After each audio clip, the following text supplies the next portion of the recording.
अब हम अगले प्रश्न को देखते हैं और हमारा प्रश्न है, कर्म पुनर्जन्म तथा मोक्ष की अवधारणा महाजनपद काल की धार्मिक विशेषता थी। इसका कारण स्पष्ट करना है और धर्म ने किस प्रकार वाणिज्य व्यापार को प्रेरित किया ये बताना है।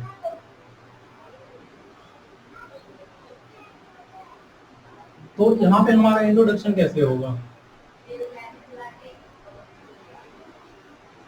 उसके बाद हमारा कर्म एवं पुनर्जन्म जो एक साथ जुड़ा हुआ है और मोक्ष की अवधारणा, हालांकि ये सारे आपस में जुड़े हुए हैं, ये इस महाजनपद काल की विशेषता कैसे थी।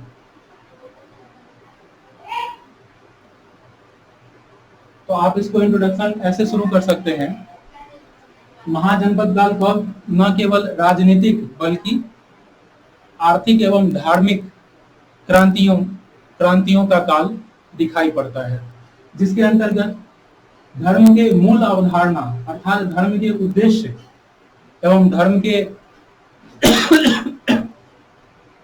उद्देश्य ही नहीं बल्कि विचार एवं धर्म को पालन करने के तौर तरीके में भी परिवर्तन आया। या आप ऐसे भी कह सकते हैं कि महाजनपद काल जो है धार्मिक क्रांति का काल ठहरता है। महाजनपद काल भारत में धार्मिक क्रांति का काल ठहरता है, जिसके अंतर्गत अवधारणा में परिवर्तन के साथ साथ उसके विचारों में भी परिवर्तन हुआ और इसने न केवल सामाजिक धार्मिक व्यवस्था में परिवर्तन किया बल्कि इसने अर्थव्यवस्था को भी व्यापक रूप से प्रभावित किया। तो आप जब ऐसे इंट्रोडक्शन देते हैं, आप इससे और बेहतर सोच के दे सकते हैं।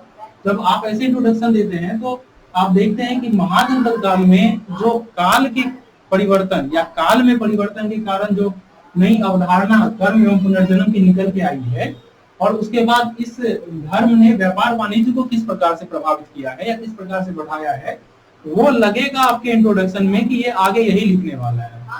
तो जब ये चीज लिखेंगे कि हम हमारे धार्मिक क्रांति के अंतर्गत विभिन्न विचारों में परिवर्तन आए या उपासना के उद्देश्य में परिवर्तन आया या उपासना के तरीके में परिवर्तन आया, तो यहाँ पे उन्हीं चीजों में लिखना है, हमें उन्हीं चीजों को लिखना होगा। तो सबसे पहले हम देखेंगे कि हमारा जो अब धर्म है, धर्म में मोक्ष की अवधारणा जो है या मोक्ष प्राप्ति इसका मूल लक्ष्य हो गया। जबकि अगर वैदिक काल में धर्म को देखें तो उसका मूल लक्ष्य क्या था, भौतिक सुखों की प्राप्ति।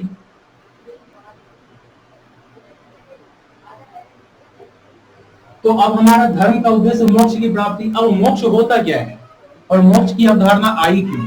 तो मोक्ष ये होता है कि तत्कालीन धर्म में जो कहा गया है उसके अंतर्गत, अब ये ध्यान रखना यहाँ महत्वपूर्ण होगा हमारे लिए कि मोक्ष की अवधारणा केवल जैनों में या बौद्धों में ही नहीं है, बल्कि मोक्ष की अवधारणा कहीं ना कहीं ब्राह्मणवादी व्यवस्था के अंतर्गत ही निकल के आई है। और ये उपनिषदीय चिंतन के तहत प्राथमिक रूप से देखी गई है और इसी उपनिषदीय चिंतन से बौद्ध एवं जैन जैसे विरोधी धर्म निकल के आ रहे हैं। तो मोक्ष की अवधारणा क्या है? तो जीवन और मृत्यु से मुक्ति चाहते हैं लोग। क्या चाहते हैं लोग? ये चाहते हैं कि ये जो जीवन है, ये जो हमें शरीर प्राप्त हुआ है, ये शरीर विभिन्न दुखों का कारण है। यहाँ ये संसार विभिन्न दुखों का कारण है, जिसका आपने बौद्ध में भी देखा होगा कि दुख ही दुख है। तो उस दुख ही दुख का निवारण कैसे होगा? तो निवारण ऐसे होगा कि अगर हम मोक्ष की प्राप्ति कर लेते हैं तो निवारण हो जाएगा। और मोक्ष क्या है? तो मोक्ष जीवन और मृत्यु से मुक्ति है। जीवन और मृत्यु का जो भी चक्र है उस चक्र को हम समाप्त करके मोक्ष की प्राप्ति कर लेंगे, हमें ब्रह्म में हम लीन हो जाएंगे। थोड़ा सा आध्यात्मिक दृष्टिकोण के आधार पर आपको यहाँ सोचना होगा। तो ब्रह्म में लीन हो जाएंगे, लेकिन इसमें प्रॉब्लम ये थी कि कितना जन्म लेना है और कितना सत्कर्म करना है, इसका कोई मापदंड नहीं था। आज जैसे मापदंड है कि आप अगर किसी काम को करेंगे, एक लेवल तक आंसर राइटिंग आपकी पहुंच जाएगी तो आप क्वालिफाई हो जाएंगे। लेकिन यहाँ पे ये मापदंड नहीं था कि कितना सत्कर्म करें, कितना बेहतर से बेहतर कर्म करें। सत्कर्म हम यहाँ पे आपको बताने वाले हैं, कितना सत्कर्म करें और कितना जीवन, कितना बार हमें जीवन और मृत्यु के चक्र से गुजरना पड़ेगा, उसके बाद हमें मोक्ष की अवधारणा मिलेगी, अर्थात हम ब्रह्म में विलीन हो जाएंगे और हमें इस दुखमयी संसार के अंतर्गत फिर दोबारा आने की आवश्यकता नहीं होगी।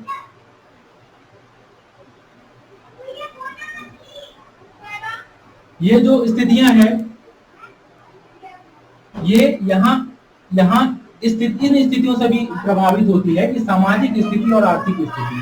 सामाजिक स्थिति आप ध्यान दिए होंगे कि वैदिक काल में वर्ण व्यवस्था की जो परंपरा लागू हुई, उसके अंतर्गत ब्राह्मण सबसे ऊपर थे और सबसे ऊपर होने के कारण क्या था, उनका अधिशेष पर नियंत्रण स्थापित होता था, जबकि शूद्रों का जो अधिशेष पर नियंत्रण स्थापित था, वो तो कृषि भी नहीं कर सकते थे, अपना वाणिज्य व्यापार भी नहीं कर सकते थे। तो उनकी स्थितियां, आर्थिक स्थितियां बहुत ही खराब थी। समाज में ब्राह्मण सबसे ऊपर थे, शूद्र सबसे कम थे, और आर्थिक स्थितियों में भी। अब देखिए, एक आपको हम एग्जांपल बताते हैं कि आर्थिक स्थितियां, अगर कोई आदमी बिना जो काम ना करे और उसे दान मिले तो आर्थिक स्थितियां कैसे बेहतर होती है। सपोज कीजिए कि मुकेश अंबानी, आप जो काम करेंगे, LIC के एजेंट हैं, या आप मान के चलिए आपका शॉप है जियो का, और आपने जितना कमीशन कमाया, जितना आपने रिचार्ज करके कमाया, जितना आपने सिम बेच करके कमाया, जितना आपने मोबाइल सेल करके कमाया, उसका अगर 1% या ये कहें कि 0.1% भी अगर मुकेश अंबानी को प्राप्त होता है तो उसके पास काफी संसाधन है। इतने बड़े भारत देश में जियो का नेटवर्क है और उसका 0.1% अगर उसे प्राप्त होता है तो वो अरबों खरबों में चला जाता है। उसी तरीके से जो आर्थिक स्थिति जो है ब्राह्मणों की, वो बेहतर इसीलिए थी क्योंकि वैसे जितने भी काम करते थे वहां से वो प्राप्त करते थे। और जो क्षत्रिय थे, क्षत्रिय में राजसू यज्ञ आदि विभिन्न यज्ञ के माध्यम से, अश्वमेध यज्ञ के माध्यम से उनकी आर्थिक स्थितियां बेहतर हो जा रही थी। तो इस संघर्ष की स्थिति, ये जो मानसिक तनाव की स्थितियां होती थी, इस वजह से लोगों को लगता था कि ये जो संसार है ये दुख भरा हुआ है। और बौद्धों ने भी इसकी व्याख्या विभिन्न तरीकों से की है। तो इस वजह से इस काल में मोक्ष की अवधारणा विभिन्न धर्मों में उपयोग की गई। हालांकि आजीवक वगैरह की स्थितियां थोड़ी अलग है, लेकिन यहाँ पे जो सामान्यतः जो प्रचलित पंथ थे उसके अंतर्गत मोक्ष की अवधारणा प्रचलित हो गई। आगे आइए, कर्म एवं पुनर्जन्म। तो ये मोक्ष की अवधारणा से जुड़ा हुआ है। अब कर्म क्या है? पहले ही आपने देखा कि लक्ष्य हमारा मोक्ष की प्राप्ति करना, उसके लिए हमें बेहतर कर्म करना है। और बेहतर कर्म कैसे करना है? सत्कर्म करना है, यानी सत्य, अहिंसा, अचौर्य। अब सवाल है कि इस काल में सत्य, अहिंसा और अचौर्य ही क्यों आया सत्कर्म के अंतर्गत? कुछ और चीजें क्यों नहीं? अच्छे से बात व्यवहार करना क्यों नहीं आया? तो प्रॉब्लम ये है कि इस काल में जो हिंसा होती थी, पशु बलि जो होती थी,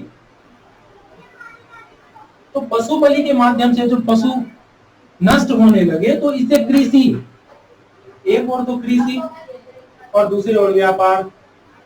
कृषि अधिशेष से ही व्यापार का संचालन होता है, हमने पहले भी देखा है। तो एक और कृषि और दूसरी ओर व्यापार प्रभावित हो रहा था। ऐसे में जो वैश्य वर्ग थे विशेष करके, उनकी स्थितियां खराब होने लगी, क्योंकि कृषि करने के लिए हल के साथ खेत जोतने के लिए बैलों की आवश्यकता होती थी। अन्य पशु भी होते थे जो विविध काम आते थे वैश्यों के। तो ऐसी स्थिति में जब पशु नष्ट होने लगे तो कृषि अर्थव्यवस्था प्रभावित हुई। कृषि अर्थव्यवस्था में अगर विकास कम हुआ तो उसका व्यापार और वाणिज्य और शिल्प पे प्रभाव पड़ता है। लोगों का पलायन कृषि की ओर होता है। व्यापार वाणिज्य नहीं होता या शिल्पों का विकास नहीं होता तो इसके कारण क्या होता है? व्यापार वाणिज्य रुक जाता है, लोगों की समृद्धि में कमी आने लगती है। तो इन समस्या, भौतिक समस्याओं के कारण इस काल में अहिंसा जैसे तत्व धर्म में आए थे।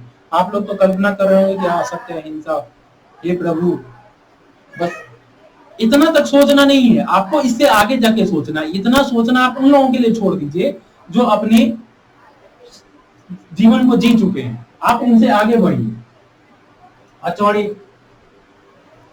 अब किसी के पास पैसा नहीं रहेगा और किसी के पास ज्यादा संसाधन होगा, तो पैसा नहीं रहने वाला और उसके पास कोई काम भी नहीं, क्या करेगा? चोरी करेगा, डकैती करेगा।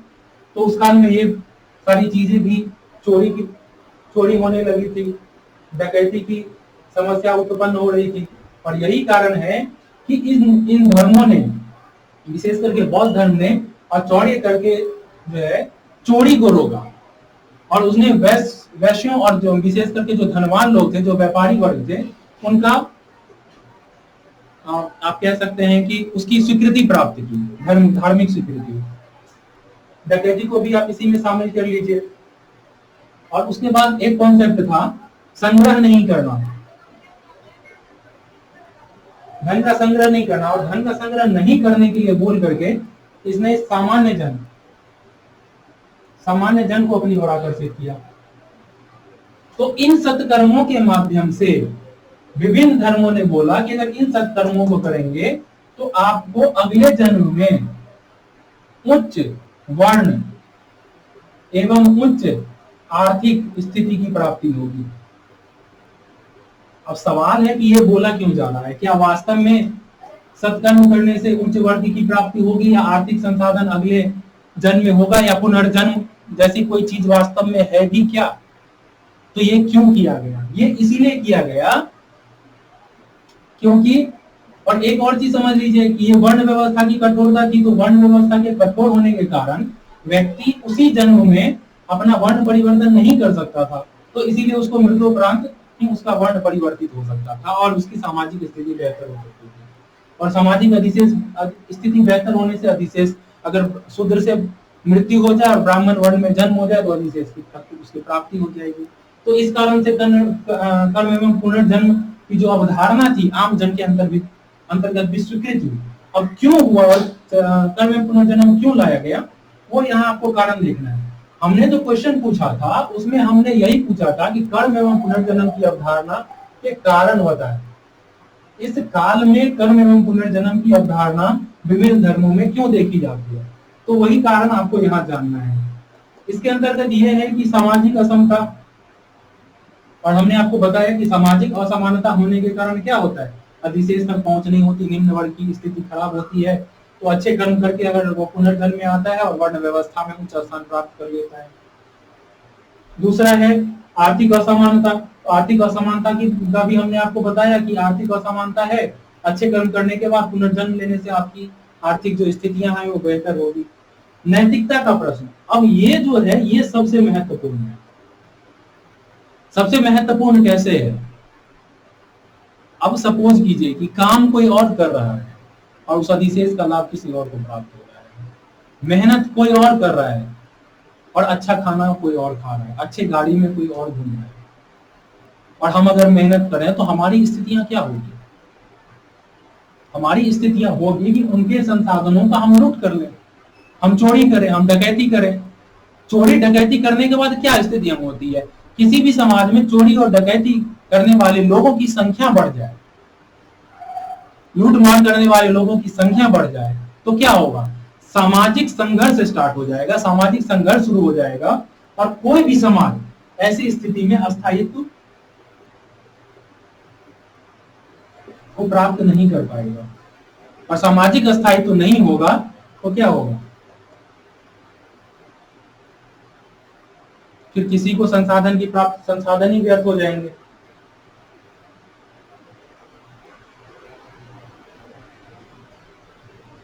तो ये चीजें हैं, इन कारण से नैतिकता का प्रश्न आया, नैतिकता का पतन होने लगा। अन्य चीज देख लिए, अन्य समस्याएं जो उत्पन्न हुई इस काल में, विभिन्न कुरीतियां उत्पन्न हो गई। अब विभिन्न कुरीतियां कैसे उत्पन्न हो गई? तो नगरीकरण होने के बाद क्या होता है? नगरीकरण होने के बाद नगरों में लोग काम करने के लिए जाते हैं, फिर उनका शोषण होता है, शारीरिक शोषण होता है, मानसिक शोषण होता है। और गरीब वर्ग की महिलाएं जो काम करने में सक्षम नहीं होती या उनकी तकनीकी बेहतर नहीं होती या अकुशल काम वो नहीं कर सकते, तब क्या होता है? तब वेश्यावृत्ति जैसी समस्या उत्पन्न होती है। तो इन सारी चीजों की समस्या उत्पन्न हो रही थी, तो ये सारी समस्याएं भी संघर्ष को जन्म दे रहा था।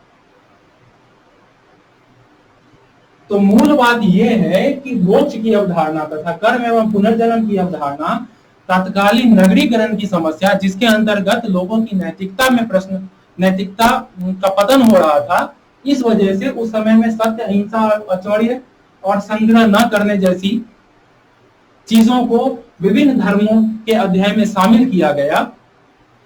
इसके अंतर्गत अन्य जो नगरीकरण की समस्याएं थी, महिलाओं के प्रति कुरीति की समस्या थी, लोगों का जो श्रम बल शोषण करने की समस्या उत्पन्न हुई, और भी समस्याएं आप जो सोच सकते हैं वर्तमान नगरीकरण से आप तुलना करके देखिए, तो उनके कारण ये कर्म एवं पुनर्जन्म की अवधारणा इस काल में लाई गई है। अब इसको हम पूर्ण रूप से सात्विक दृष्टिकोण से नहीं देखेंगे। हमने इसके ऊपर एक छोटा सा आंसर लिखा है, आप लोग चाहेंगे तो हम इसको आपको सेंड भी कर देंगे। ये हो गया आपका कर्म एवं पुनर्जन्म की अवधारणा। अब आइए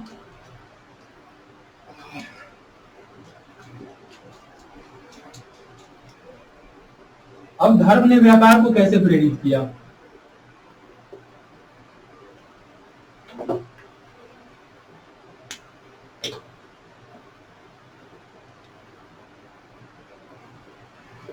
धर्म ने व्यापार को कैसे प्रेरित किया?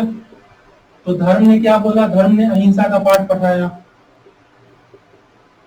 अहिंसा के माध्यम से जो पशु बलि थी वो बंद हो गई या कम हो गई, ये समझ लीजिए आप। पशु बलि कम होने से क्या होगा? बैलों की संख्या स्थिर रहेगी अथवा वृद्धि होगी।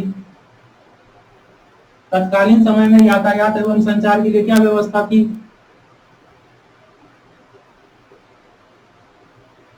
तो बैलगाड़ी की व्यवस्था थी,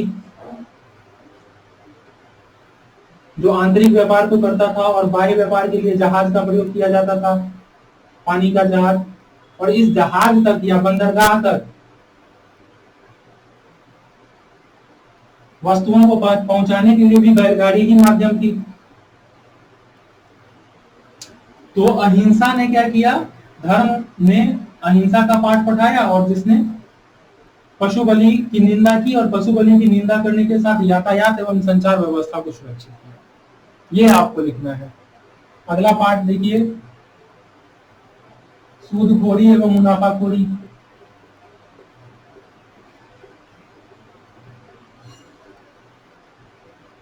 सूदखोरी और मुनाफाखोरी क्या था? जो पुराने धर्म थे, वैदिक धर्म थे, उसमें अस्वीकार कर दिया गया, लेकिन इस काल में सूदखोरी और मुनाफाखोरी को स्वीकार किया गया और इसको वैध बताया गया। धार्मिक रूप से वैधता मिल गई, और धार्मिक रूप से जैसे ही वैधता मिल गई तो सूदखोरी और मुनाफाखोरी में वृद्धि हुई, जिसकी वजह से बैंकिंग एवं व्यापार व्यवस्था आगे बढ़ने लगी, और इसने पूंजीवाद का रास्ता तैयार कर दिया। क्योंकि इसके माध्यम से कोई भी व्यक्ति आपको अपना धन क्यों देगा? अगर उसे कुछ लाभ मिलेगा तभी देगा, अर्थात सूद। और मुनाफाखोरी, व्यापार कोई क्यों करेगा? अगर मुनाफा नहीं होगा तो व्यापार नहीं करेगा। तो सूदखोरी और मुनाफाखोरी क्या कर रहा है? बैंकिंग व्यवस्था को बढ़ावा दे रहा है और पूंजी एकत्रित हो रहा है, उसकी वजह से पूंजीवाद का विकास हो रहा है। अगला देखिए इसका पार्ट, समुद्री व्यापार। पुराने धर्म ने समुद्री व्यापार को अवांछित करार दिया था, लेकिन नवीन धर्म ने इसे स्वीकार कर लिया। और नवीन धर्म ने इसे स्वीकार कर लिया तो क्या हुआ? समुद्री व्यापार आगे बढ़ने लगे, और समुद्री व्यापार आगे बढ़ने से क्या होगा? व्यापार वाणिज्य का व्यापक विकास होगा। अब यह हो गया कि कर्म एवं पुनर्जन्म की अवधारणा मोक्ष इस काल की विशेषता थी, और धर्म ने व्यापार को किस प्रकार प्रभावित किया। अब आप लिख सकते हैं आगे चल के कि इस प्रकार हम देखते हैं कि इस काल की जो धार्मिक विशेषता है, न केवल धर्म के अंतर्गत विभिन्न नैतिकता को प्रेरित की और समाज में स्थायित्व को प्रदान किया, बल्कि इसने आर्थिक व्यवस्था को भी मजबूत किया और अर्थव्यवस्था के व्यापक प्रचार प्रसार और वाणिज्य व्यापार के विकास में महत्वपूर्ण भूमिका निभाई। आप इसको संक्षेप करके लिख सकते हैं। चलिए फिर अगला प्रश्न देखते हैं। अगला है हमारा मौर्यकालीन प्रशासन, और मौर्यकालीन प्रशासन के अंतर्गत जो हमें देखना है प्रशासन की विशेषता, तो मौर्य प्रशासन का केंद्रीकृत थी अथवा नहीं, उसकी आलोचना। तो आइए देखते हैं सबसे पहले। और जहां इंट्रोडक्शन का सवाल है तो इंट्रो आप इस और आगे बढ़िए धीरे धीरे, इंट्रो और कंक्लूजन। वैसे हम ये कह सकते हैं कि मौर्य प्रशासन जो है विशाल जम्बूद्वीप की अवधारणा लिए हुआ था, इसलिए प्रशासन की व्यापक संरचना दिखाई पड़ती है। हालांकि कुछ विद्वानों ने केंद्रीयकरण की अवधारणा दी है इस संदर्भ में, किंतु उसकी अपनी सीमाएं निर्धारित होती है। इतना आप इंट्रोडक्शन दे देंगे तो आपका काम चल जाएगा। अब यहाँ पे जब आप शुरुआत करेंगे तो पहला पार्ट होगा विशेषता और दूसरा पार्ट होगा केंद्रीयकरण, यानी कि बॉडी का 2 पार्ट हो जाएगा। ठीक है, अब बॉडी का 2 पार्ट हो जाएगा। तो अब केंद्रीय प्रशासन में सबसे पहले आप राजा के पास आ जाइएगा। तो राजा क्या करता था? राजा समस्त शक्तियों का औपचारिक स्रोत होता था और केंद्रीय जो प्रशासन थी उसमें मुख्य भूमिका निभाता था। उसके बाद सलाह एवं सहायता के लिए मंत्रिपरिषद हुआ करती थी। किंतु यहाँ हम तुलना कर सकते हैं वर्तमान मंत्रिपरिषद से, जहाँ मंत्रिपरिषद की जो अनुशंसाएं होती है उसको राष्ट्रपति को स्वीकार करनी होती है ज्यादातर। कुछ सीमित अर्थों में ही या कुछ सीमित समय में ही राज्यपाल उसको स्वीकार नहीं करता। इसकी तुलना हम कर सकते हैं नौकरशाही, विशाल नौकरशाही थी जो आपको कौटिल्य के अर्थशास्त्र के अंतर्गत दिखाई देता है। ठीक है, उसके बाद अब प्रांत प्रशासन की चर्चा करेंगे। जो केंद्रीय प्रशासन मतलब विशाल साम्राज्य को देखते हुए प्रशासन को जो है प्रांतीय स्तर पर विभाजित किया गया और वहां जो है गवर्नर की नियुक्ति की जाती थी। तो गवर्नर की जो नियुक्ति की जाती थी वो सामान्यतः राज्य परिवार से होता था अथवा राजा का विश्वास पात्र होता था। उसके बाद हम आगे बढ़ते हैं तो जिला प्रशासन में युक्त रज्जुक और जो अन्य थे उनकी नियुक्ति डायरेक्ट मौर्य सम्राट के द्वारा किया जाता था और वो वहां का जिला स्तरीय जो सैन्य असैन्य कार्यवाही थे उनको देखते थे। ग्राम समूह के स्तर पे विभिन्न अधिकारी होते थे जिनका कार्य वहां पे जनसंख्या या जनगणना करना और राजस्व के विषय में जानकारी एकत्रित करना। जो राजस्व जानकारी एकत्रित करते थे वो लिपिक होते थे और एक जनगणना के लिए अधिकारी हुआ करता था। ग्राम स्तर पे अगर देखें तो प्रशासन की जो सबसे निचली इकाई है या सबसे छोटी इकाई है वो ग्राम होती थी और यहाँ जो है ग्रामीण नामक पदाधिकारी होता था जो ग्राम की जो व्यवस्था थी उसका देखरेख करता था। वर्तमान मुखिया से इसकी तुलना की जा सकती है। अब इसको आप थोड़ा सा विस्तार से विश्लेषणात्मक ढंग से लिखें जैसे हमने अन्य प्रश्नों में आपको बताया है। आगे देखते हैं हम केंद्रीयकरण के पक्ष में देखें तो राजा जो है समस्त शक्तियों का स्रोत होता था। ये एक केंद्रीयकरण की निशानी थी और जो भी केंद्रीय स्तर पे कार्य करना होता था या संपूर्ण राज्य में कार्य करना होता था उसमें सबसे प्रमुख जो कार्य पावर होता था वो शासक के पास ही होता था, राजा के पास ही होता था। उसके बाद यहाँ आप कह सकते हैं कि जो सैन्य शक्ति थी वो सैन्य शक्ति भी राजा के हाथ में ही हुआ करती थी मुख्य रूप से। न्याय की शक्ति थी, दंड की शक्ति थी, वो भी राजा के हाथ में ही मूल रूप से हुआ करती थी। प्रांतीय प्रशासन में जो नियुक्ति होती थी वो राजा स्वयं करता था, विशेष करके या तो राज परिवार से होता था या राजा का विश्वास पात्र होता था, किंतु नियुक्ति स्वयं राजा के द्वारा किया जाता था। तो ये एक केंद्रीयकरण की अवधारणा की पुष्टि करता है। जिला अधिकारियों की भी नियुक्ति कौन करता है? तो राजा ही कर रहा है। आर्थिक क्षेत्र पे प्रशासन का, यानी कि आप मौर्यकालीन प्रशासन के अंतर्गत देखें तो आर्थिक जो संरचना थी, आर्थिक संरचना पे मौर्यकालीन प्रशासन का व्यापक नियंत्रण हुआ करता था। वर्तमान समय में जो समाजवाद का कॉन्सेप्ट है उसको आप कहीं ना कहीं वहां से जोड़ सकते हैं।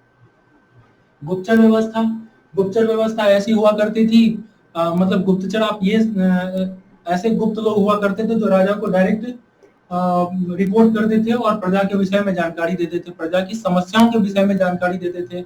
अगर मान लीजिए कि प्रजा में किसी चीज को लेकर आक्रोश और विद्रोह करना चाहता है तो उसको लेकर के ये राजा को जानकारी प्राप्त हो जाती थी गुप्तचर व्यवस्था के माध्यम से और राजा जो है समय पूर्व क्या करता था, तैयारी कर लिया करता था। तो ये जो विशेषताएं हैं ये केंद्रीयकरण की विशेषताएं हैं। वहीं विपक्ष में देखें तो एक बड़ा साम्राज्य, मान के चलिए अभी अगर हम भारत को ले लें, हालांकि उनका भारत इससे और भी ज्यादा था, आधे अफगानिस्तान भी उस समय प्रतिनिधित्व करता था भारत का ही। तो ऐसी स्थिति में विशाल साम्राज्य हुआ करता था। विशाल साम्राज्य का जो है एक केंद्रीय स्तर पर नियंत्रण करना तात्कालीन समय में बहुत बड़ी चुनौती उत्पन्न करता है। स्वयं आप देखें तो उस समय जबकि यातायात एवं संचार उस समय में बैलगाड़ी और घोड़े का उपयोग होता था। वर्तमान समय वायुयान की व्यवस्था है तो अगर कहीं भी आप आपातकालीन स्थितियों में कुछ 2-4 घंटों में कहीं जा सकते हैं। भारत के आर से पार जा सकते हैं। किंतु तात्कालीन जो व्यवस्था थी, यातायात संचार की स्थितियां ऐसी थी कि पाटलिपुत्रा से अगर हमें पाकिस्तान या तक्षशिला जाना होता था तो वहां महीनों का समय लगता था। तो ऐसी समस्या में जब भी आपातकालीन समस्या उत्पन्न होगी ऐसी यातायात एवं संचार में, तो क्या उस समय ये केंद्रीकरण इस तरीके से हो पाएगा, ये एक प्रश्न चिन्ह है। दूसरा है समाज विविधता मूलक था। समाज और यहाँ की जो भौगोलिक स्थितियां हैं, तो भौगोलिक विविधता भी यहाँ की स्थितियां रही है। तो भौगोलिक विविधता में हर जगह अलग अलग तरह के लोग निवास करते हैं, उनका भोजन अलग है, उनकी रीति रिवाज अलग है, उनकी संस्कृति अलग है, उनके सोच विचार अलग है, उनके परिवार अलग है।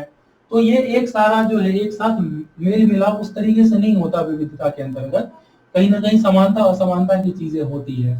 तो ये जो है केंद्रीकरण को अवधारणा को पुष्ट नहीं करता। आप विशेष करके देखें तो लिपि को लेकर के विविधता देखी गई है। अशोक के जो अभिलेख है बृहद शिलालेख, उसके अंतर्गत आप देखें तो आरामाइक लिपि, खरोष्ठी लिपि आदि, ब्राह्मी लिपि आदि का प्रयोग किया गया है। यानी कि विविध लोगों को प्रतिनिधित्व करने के लिए, विविध लोगों को अपनी बात पहुंचाने के लिए इन्होंने विविध अनेक लिपियों का प्रयोग किया है। उसके बाद अर्थशास्त्र में जो कुछ विद्वानों ने यहाँ तक स्पष्ट किया है, विशेष करके रोमिला थापर, तो रोमिला थापर कहती है कि अर्थशास्त्र में जो भी केंद्रीकरण की चर्चा की गई है वो गंगा घाटी की सच्चाई है, वो पूरे भारत की सच्चाई नहीं है। इसको लेकर के उन्होंने एक कॉन्सेप्ट दिया जिसमें ये गंगा घाटी कोर क्षेत्र है, और कोर क्षेत्र में जो नियंत्रण की व्यवस्था अर्थशास्त्र बताता है वही नियंत्रण की व्यवस्था इस कोर क्षेत्र में था। उसके बाद आप बफर क्षेत्र में आ जाइए, जो प्रांतीय जो प्रांत थे और इनडायरेक्टली रूप से शासक के अंतर्गत होते थे, वो प्रांतीय संरचना थी, और वो बफर क्षेत्र के रूप में, हालांकि यहाँ स्वायत्तता प्राप्त थी किंतु ये केंद्र से जो है सो निकट से जुड़े हुए थे। इसके अलावा तीसरा जो फॉर्मूला है इसके अंतर्गत है ये सीमावर्ती क्षेत्र या जनजातीय क्षेत्र। इन जनजातीय क्षेत्र से जो है शासक क्या करता था, संसाधनों की प्राप्ति करता था, संसाधनों की प्राप्ति, अर्थात ये क्षेत्र जो है व्यापक रूप से स्वायत्तता प्राप्त किए हुए थे। तो इस तरीके से आप इसका विश्लेषण कर सकते हैं। आप कुछ स्थानों में इसकी तुलना वर्तमान से भी कर सकते हैं, जैसे यातायात और संचार के माध्यम के बारे में, विविधता के बारे में, बड़ा साम्राज्य के बारे में, मंत्री परिषद के बारे में। इस तरीके की कुछ चीजों को आप ग्राम समूह, जिला प्रशासन, अभी भी जिला स्तर पे जो एसपी की नियुक्ति होती है, उसके बाद डीएम की नियुक्ति होती है, वो कहीं ना कहीं केंद्रीय प्रशासन के प्रतिनिधित्व करता है। तो इन सारी चीजों को लेकर के आप तुलना कर सकते हैं। निष्कर्ष के रूप में ये कह सकते हैं कि हालांकि मौर्यकालीन प्रशासन जो है एक बृहद नौकरशाही संरचना का प्रतिनिधित्व करता है, किंतु इतने बड़े साम्राज्य में केंद्रीयकरण जो है की प्रवृत्ति व्यापक रूप से अकल्पनीय प्रतीत होती है।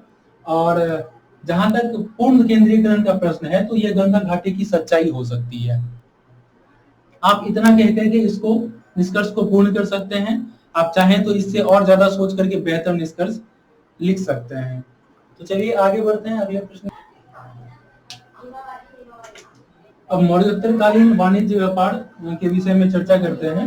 हमारा अगला प्रश्न है वाणिज्य व्यापार, मौर्योत्तरकालीन वाणिज्य व्यापार का मूल्यांकन कीजिए। तो चलिए मूल्यांकन करते हैं। मौर्योत्तरकालीन वाणिज्य व्यापार का जो प्रश्न है, तो इसमें हमारा जो इंट्रो हो सकता है कि मौर्योत्तर काल में जो आप कह सकते हैं कि मौर्योत्तर काल वाणिज्य और व्यापार की दृष्टिकोण से महान उपलब्धियों का काल रहा है। इस काल में ऐसे विभिन्न कारक मौजूद थे जिसने वाणिज्य व्यापार को व्यापक रूप से बढ़ाया, और इसका जो है प्रभाव भारतीय अर्थव्यवस्था पर भी न केवल तात्कालीन समय में बल्कि उसके बाद भी देखा जा सकता है। तो ये आपका इंट्रोडक्शन हो जाएगा। इसको आप संक्षेप में भी लिख सकते हैं। इसके अंतर्गत जब आप शुरू करेंगे तो वस्तुतों से शुरू करेंगे और कारक दिखाएंगे। कारक के अंतर्गत जो हमारा यातायात एवं संचार की व्यवस्था है उसको दिखाना महत्वपूर्ण है। और जब भी आप इस काल के व्यापार एवं वाणिज्य व्यापार को दिखाएंगे तब आपको ये जो मैप बना है ये दिखाना बहुत महत्वपूर्ण है। यहाँ सोपारा बंदरगाह है, ये इसको उत्तराखंड बोलते हैं। आप लोगों को पता भी होगा। और ये हमारा जो है दक्षिणा पद है जो उत्तर और दक्षिण को आपस में जोड़ता है।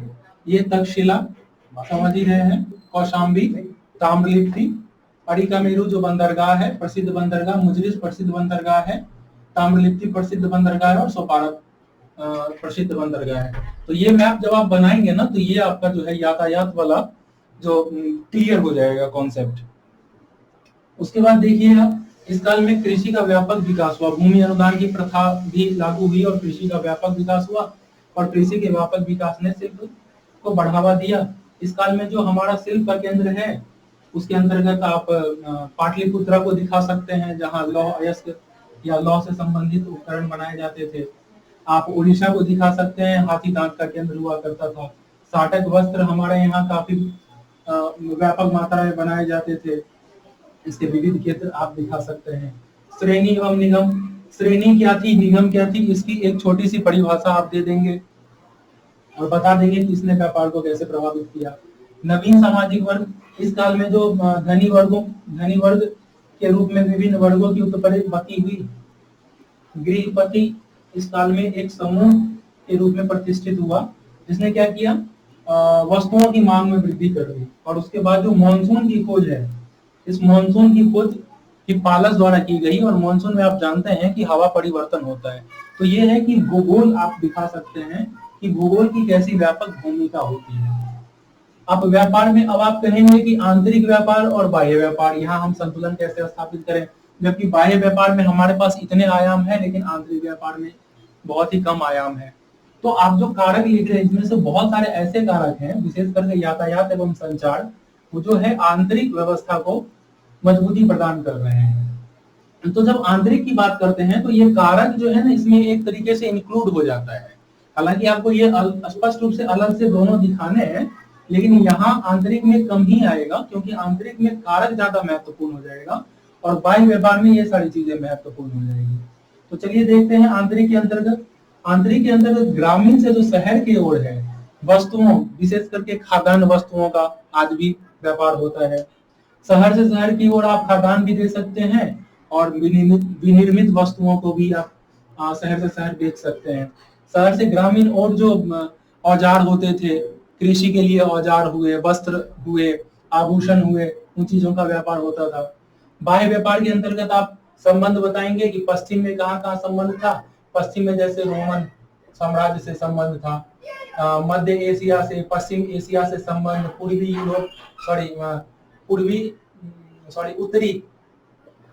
उत्तरी अफ्रीका से संबंध था भारतीय व्यापार का।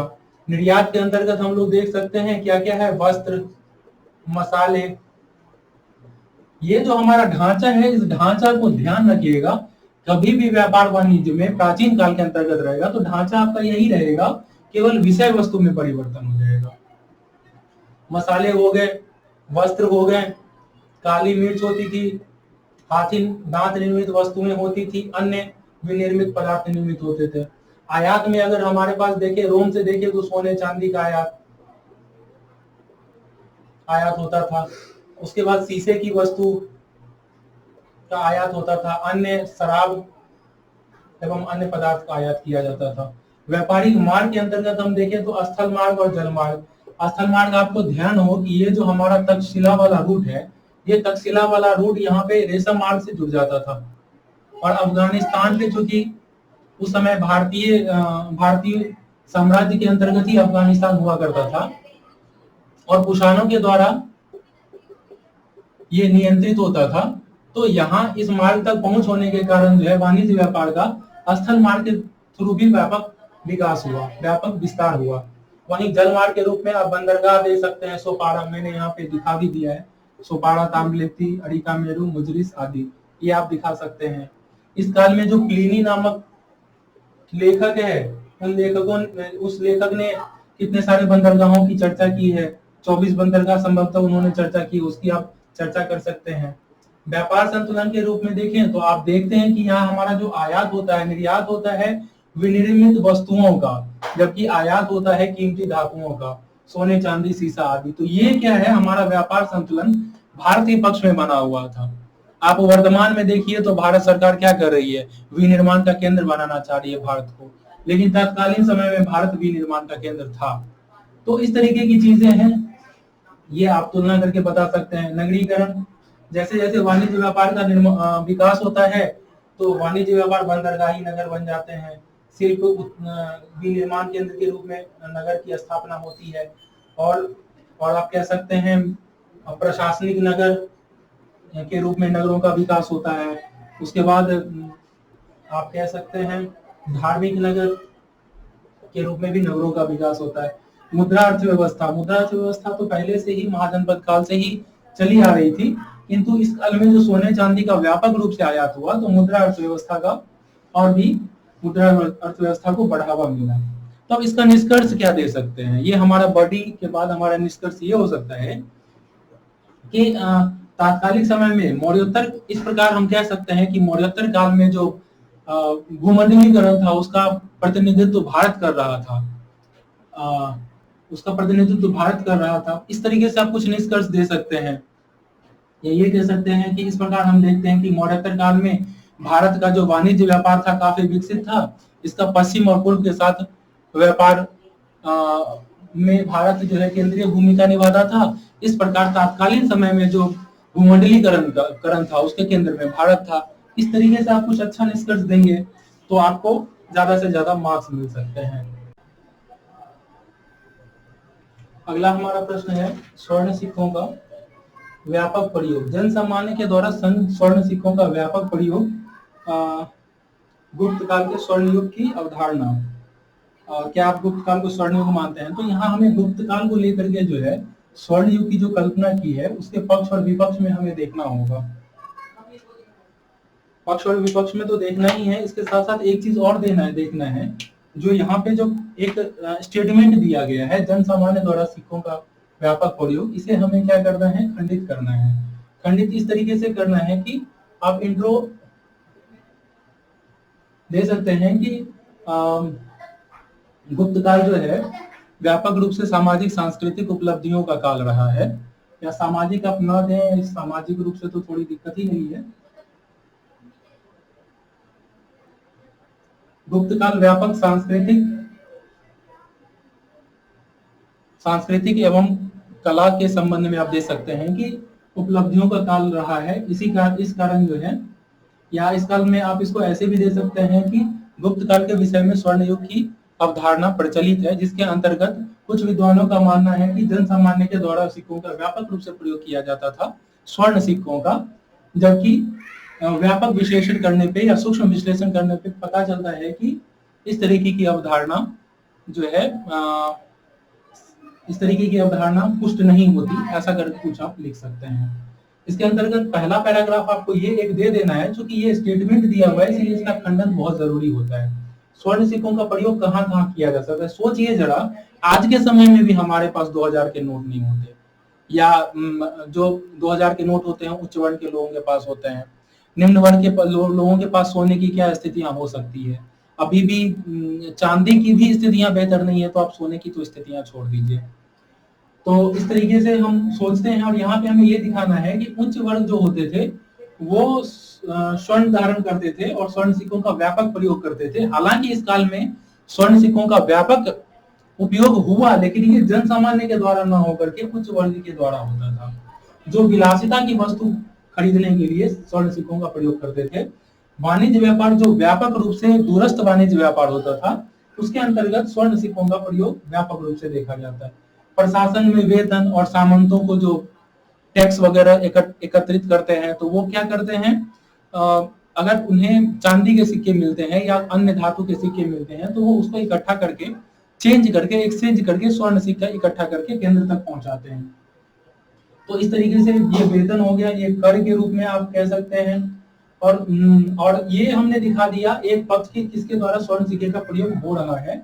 और जहां तक जन सामान्य की बात है, तो जन सामान्य कुछ लोगों के पास मूल्य संचय, जैसे आज हम 2000 या 500 के नोट घर में रखते हैं, जैसे हमारे पास 10 के नोट होते हैं, 10-10 के नोट इकट्ठा करने के बाद हम उसको 500 के नोट में चेंज करते हैं। तो यही थी मूल्य संचयन की पद्धति, किंतु इसका सीमित रूप से प्रयोग किया जाता था। तो ये एक पैराग्राफ जब आप लिख करके खंडित कर देते हैं, तो ये आपका आंसर में जान डाल देता है, और इससे आपको जो है ना 10% मार्क्स की वृद्धि हो जाती है। और जो व्यक्ति इसको नहीं करेगा और ये दोनों लिखेगा, मार्क्स उसको भी मिलेंगे, लेकिन बॉडी का 10% कम मार्क्स मिलेगा उनको। अब राजनीतिक ये आपके पास पक्ष और विपक्ष में ये दोनों चीजें होगी ही, फिर भी हम आपको एक छोटा सा बता देते हैं। राजनीतिक रूप से उत्तर भारत का एकीकरण किया गया और दक्षिण भारत के साथ संबंध बनाए गए थे। अर्थव्यवस्था में आप देख लीजिए कि स्वर्ण सिक्कों का व्यापक निर्माण किया गया।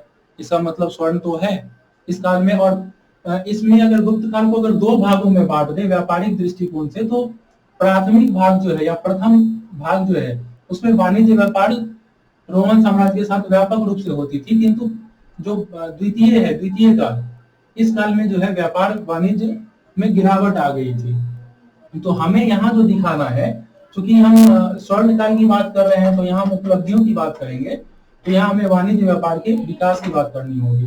सांस्कृतिक में शिक्षा और साहित्य, शिक्षा में देख लीजिए नालंदा का निर्माण हुआ था। साहित्य, संस्कृत जो है इस काल में राजकीय भाषा बन गई थी, इस कारण संस्कृत का व्यापक रूप से विकास हुआ था। स्थापत्य कला में देखिए इस काल में नागर शैली का जो है आधार निर्मित हो गया। मूर्ति कला में हम देखते हैं इस काल में कौन कौन सी मूर्ति कला थी, पाटलिपुत्र, सारनाथ, और मूर्ति कला मथुरा, मूर्ति कला का विकास हुआ। चित्रकला में आप देख सकते हैं, चित्रकला में अजंता, बाघ आदि इस कला के चित्र यहाँ प्राप्त होते हैं। विज्ञान और प्रौद्योगिकी के अंदर देख लीजिए, चंद्रगुप्त द्वितीय जो था उसके 9 रत्न होते थे, जिन्होंने कुछ लोगों ने विज्ञान और प्रौद्योगिकी के विकास किया, उसके ऊपर पुस्तकें लिखी।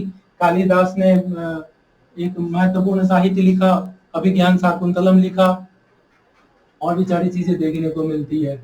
विपक्ष में आपका ये खंडन कर सकते हैं कि राजनीतिक तो स्थितियां थी, लेकिन राजनीतिक विखंडन की स्थितियां थी, और इस काल में जो है सामंतवाद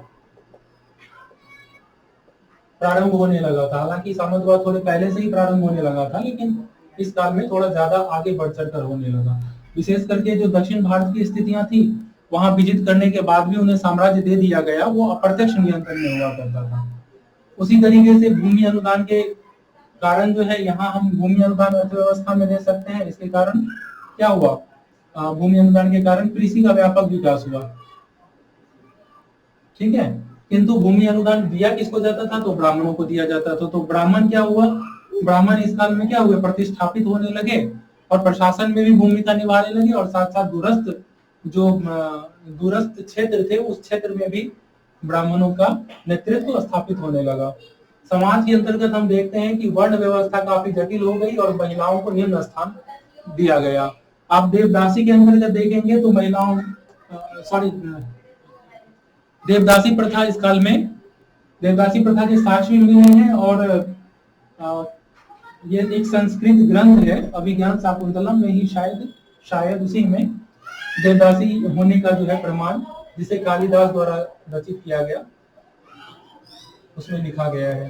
और एक और सबसे बड़ी बात जो है, इतिहास का जनवादीकरण, मतलब इतिहास राजा महाराजाओं का इतिहास नहीं, जन सामान्य का इतिहास। इसके अंतर्गत प्रशासन के द्वारा जो कार्य किया जाता है, उस कार्य का प्रशासन जन सामान्य पर क्या प्रभाव पड़ता है, उसे ही इतिहास का जनवादीकरण कहते हैं। और यही कारण है कि ये स्टेटमेंट दिया गया है कि जन सामान्य द्वारा स्वर्ण सिक्कों का व्यापक प्रयोग किया जाता था। तो हमें यहाँ बताना होगा कि इस काल में जो है इतिहास के जैसे जनवादीकरण करते हैं तो स्वर्ण युग की कल्पना समाप्त हो जाती है, क्योंकि ऐसा कोई भी काल नहीं है जिस काल में व्यापक संसाधन पर जन सामान्य का नियंत्रण स्थापित हो। तो इस तरीके से ही आप इसका खंडन कर सकते हैं। उसके बाद निष्कर्ष दे सकते हैं कि कुल मिलाकर हम देखते हैं कि गुप्त काल व्यापक रूप से सांस्कृतिक उपलब्धियों का काल रहा है, किंतु जहां तक स्वर्ण काल का प्रश्न है तो इतिहास के जनवादीकरण के साथ ही स्वर्ण काल की कल्पना जो है, स्वर्ण काल की कल्पना को त्याग दिया गया। इस तरीके से आप कुछ आंसर लिख सकते हैं। चलिए देखते हैं और कुछ। अब हमारा जो अगला प्रश्न है वो पल्लवों की सांस्कृतिक उपलब्धि, और इसमें जो स्टेटमेंट दिया गया है वो है कि भारत के पहचान चिन्ह के रूप में प्रतिबिंबित हो गई, ठीक है। इसमें जो हम इंट्रो दे सकते हैं, हम इंट्रो में यहाँ झलक दे सकते हैं कि जिस प्रकार ताजमहल एवं लाल किला उत्तर भारत के लिए पहचान चिन्ह के रूप में प्रतिष्ठापित हो गया, उसी प्रकार पल्लवों द्वारा निर्मित जो द्रविड़ शैली है, द्रविड़ शैली के मंदिर हैं, आप ऐसे कह सकते हैं जिस प्रकार उत्तर भारत के लिए ताजमहल एवं लाल किला पहचान चिन्ह के रूप में अंकित हो गया, उसी तरीके दक्षिण भारत में द्रविड़ कला शैली जो है भारत के पहचान चिन्ह के रूप में प्रतिष्ठापित हो गया, जिसका प्रारंभ किसने किया था? पल्लवों ने किया था। तो इस तरीके से आप कुछ अलग ढंग से इंट्रोडक्शन दे सकते हैं। इससे अंतर्गत आप धार्मिक, इसको मैं बहुत शॉर्ट कर देता हूं क्योंकि इसमें जो आपको इन्फॉर्मेशन लिखने आपको पता ही है, तो इसमें कुछ खास चीजें एक्स्ट्रा डालनी नहीं है। तो धार्मिक के अंतर्गत ये ब्राह्मण धर्म से संबंधित है, किंतु इन्होंने जैनों को भी संरक्षण दिया। ये एक महत्वपूर्ण उपलब्धि थी। अन्य चीजें जो धर्म के अंतर्गत देखी जाती है उसमें आप इसमें विश्लेषण करके आप दे सकते हैं। वास्तुकला, वास्तुकला में द्रविड़ शैली, और द्रविड़ शैली में जो सबसे बड़ी चीज आपको करनी क्या है, तो यहाँ आपको ये स्ट्रक्चर बनाना है। ये स्ट्रक्चर बनाना है। ये जो शिखर है हमारा पिरामिड नुमा है, पिरामिड नुमा शिखर है। शिखर के ऊपर जो ये आमलक ये आधार है। यहाँ पे मंडप भी होता है, यहाँ पे गर्भगृह। अभी मैं बेहतर ढंग से इसको बना नहीं पा रहा हूँ, आप कहीं चित्र देख करके इसको बना लीजिएगा। और एक जो सबसे बड़ी विशेषता थी, बड़े द्वार बनाए जाते थे, इसको गोपुरम कहते थे। इसके अलावा आप लोगों को पता ही है 4 तरीके की वास्तुकला की विशेषता देखने को इस काल में मिलती है। महेंद्र वर्मन शैली, नंदी वर्मन शैली, उसका आप विश्लेषण कर देंगे। कुछ एग्जाम्पल आपको दे देना है, जैसे तंजौर का मंदिर है, अन्य मंदिर जो है शोर टेम्पल है, ये दे देना है। अब मूर्ति कला में आपको एक चीज लिख देना है कि जो मंदिर, वास्तुकला के अंतर्गत जो मंदिर का निर्माण हुआ, मंदिर जो है निकटस्थ रूप से मंदिर निर्माण निकटस्थ रूप से मूर्ति कला से भी जुड़ी हुई है। कैसे जुड़ी है? क्योंकि मंदिर में पूजा की जाएगी। पूजा किसकी की जाएगी? तो वहां मूर्ति स्थापित की जाएगी। तो यहाँ पे मूर्ति जो निर्माण की जा रही थी वो दे दीजिएगा। मूर्ति 2 तरीके के दीजिएगा, प्रस्तर यानी पत्थर की मूर्ति, और दूसरा धातु मूर्ति। ये आप देख लेंगे और इसको थोड़ा ढंग से विश्लेषण करके लिख देंगे।